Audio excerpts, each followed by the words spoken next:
This is the devlog for Aldora. Let us begin. Okay, so over the last week I've been incredibly busy building out a load of different types of things when it comes towards the main game. This goes in part with a ton of different types of things, such as my little things that I needed doing, like give rewards to the inventory system, already done. The quest marker upon actually going over to a quest, done. The giving gold when you've completed said quest, and specifying how much it is in the actual structure of the questing creation, yes. The display gold in the bags, yes. The show gear slots, yes. And the save inventory, along with a few other different types of things that I've actually done as well. So that being said, let's just go into the game. Now, jumping into this, we can actually see our character. I've actually tidied up a little bit in the actual game. Now, I've just reset the game, so currently he has nothing on when we're actually moving around the game. The thing of note is, if you go over towards a quest, you get a quest marker. Yeah, I'm probably going to change it. It looks a bit wacky, but at the end of the day, quest marker will appear and it will display a quest for you. So, quest, collect your sword from the head and head to the tavern. Or you could go over to this one and slay orcs. I've actually added both of these ones in, and I just need to change these ones when they're actually done. So judging by this, I will need to change the icon that's actually being shown right now in order to actually show a star saying that you're already on progress with that one. Failing that, you can always go into your bank and all that jazz. We're going to then go over towards this and we're going to pick up our shirt. Let's open our bags. And now, first and foremost, we can actually see what I've done here, which if you haven't been on the Discord, which you can, I've been posting regular updates on all the little things that I've been doing, and now we have gear slots. This is just like a temporary solution, kind of, and what it is actually doing is displaying your helm, shoulder, chest, legs, boots, weapon, and also your mount equipment. All you'll be wanting to do is just equip said item, and then once that's done, it will actually show up for you. I see that there's a little bug right here that's not grabbing the item information. However, we'll fix that in a bit. Along with that, your gold is then shown in the bottom hand side of your equipment slot. This is all connected into one area, and it's just an easier way. I found that if I want to equip something, I just equip it, and then it will show me that it's equipped on my chest. So it shows me everything that's equipped and my inventory along with the gold I have. Once that's all said and done, we can also go over to the other shirt, pick it up, and then just have a look. That bug is still bugging me. And we'll head over to the AI. I made a basic AI. A few different types of melee attacks need to be fixed, especially when it comes towards socketed items on their progressive states. These guys have a few different types of things that they're actually doing. These are the orcs. And what I've actually done is, you can see this on the screen right now, but I made my orcs. And I've animated them pretty much in the same line as my human character, main character, obviously, and the same sort of style, because we don't want to diverge from that. However, when it comes towards the animations, I need to do a couple more in order to actually make everything go in line. Obviously, I have socketed the sword to the side of them, so at this moment in time, it looks a bit weird. When it comes towards the AI, I wanted the mobs to either stand still or be walking around doing things, and thus they have an instant ask themselves, am I static or am I moving? And whether or not they are moving or static, they'll either walk around on the screen, which you can see on the left hand side, and on the right hand side you've got the guy standing still. These guys are obviously walking still, but if I walk over to these guys right here, and they will actually start attacking me.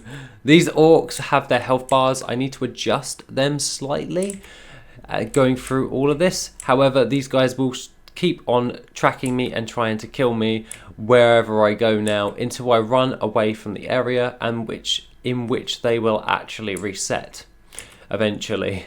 And then if I'm running away from these guys, they'll keep chasing me until I am out of view for a good minute, in which they'll actually just return back to the way they were, just wandering around, much like you would in any other RPG type game. Obviously their lasting thing will last quite a decent while. However, once that's all said and done, they'll go back to all of that. I did add a little quest involved with this, like kill 10 of these guys. And judging by this, I can press track on here, which is the thing that didn't actually get shown last video, but I can actually track my my quest, and it will actually show up on the screen right there from my log, which is number 4. Now we've got some. Now looking at this for the overview for the week, we can see that there's some overlapping issues when it comes towards this widget, so I'm going to have to wrap that text when it actually gets produced. There is a couple of little types of errors which I can just remove from there. That one's all due in part of the bag system, and there's a nice little error, but at the end of the day it's just a valid check on deconstruct.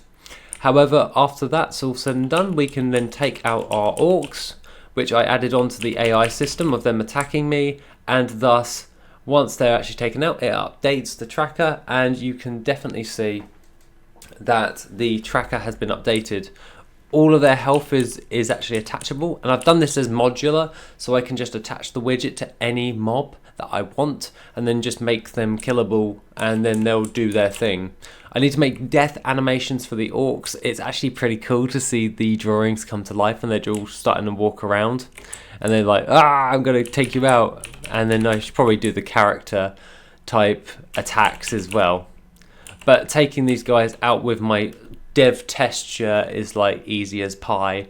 However, 100 is a baseline. There will be lower health bases at the beginning of the game and all that jazz, and I just wanted to test if the actual game works.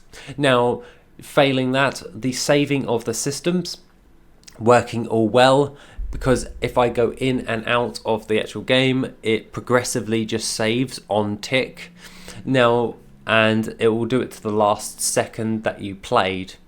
That means that the game doesn't really have a save button. It just will save you where you were last at. I found that this is a better way of doing it at the moment. However, as the game increases, I may have to add a save button, because if it's saving all these values every single time, trying to find out every last moment that you're doing, it could get a little bit too much for the computers or the game, and could cause crashes. So I may have to have just a one done save button for your character, but at the moment it's doing it on tick every single second if it hasn't already, if any of the values have changed. If any of the values haven't changed, then it won't save, but if it has, then it will save on that second, and thus you will always keep your progression constant. So if you have a power cut, it's just saved to the last one, so it's all good to that effect and everything to that. Now, as I'm building out all of this, I've got to obviously make the death animations for the orcs. I've got to realign that sword that's on their back. I've got to make them actually look a little bit cooler, and when they're actually trying to attack you, I want them to actually fail their attacks and everything with that. And then build out the actual village, because this is supposed to be the village of Aldora, which is under attack by orcs, and that is some of your first quests, is go to the tavern, grab your sword, defend your home, and then you can progress into the real world, because it will get you used to all of the little mechanics that are in the UI bar down below, and thus once that's all done, we can then go from there. Overall, I need to do attack animations for all of the characters. I need to actually start making some actual armor sets. But realistically, I think it is probably worth, for this week, is sorting out the enemy AI. For the following week after Christmas, I'm not going to upload, because as obviously it's Christmas next week, and to be quite honest, Christmas Eve is my birthday, so I'm probably not going to make a video on my birthday. I'll probably just relax and all that jazz. But other than that, everything seems to be working quite well. I'll just focus on building out the village, making it look nice, and building out all of the initial quests, in which all of the rest of the systems and subsystems will go together, as well as all of the orcs, and then building out all of the NPCs to build out that lovely little starting village, and then we can take all of those systems and then just expand it out throughout the entirety of Erendir. My entire plan for this is that Erendir, the entire region of Erendir, is going to be the entire demo. I want an entire flipping zone with all of the quests, everything, to be the demo. I don't want, oh, this little portion is that. No, I want the entire one of the main zones to be the demo. I think that would be cooler, as I'm going to build out more islands and everything.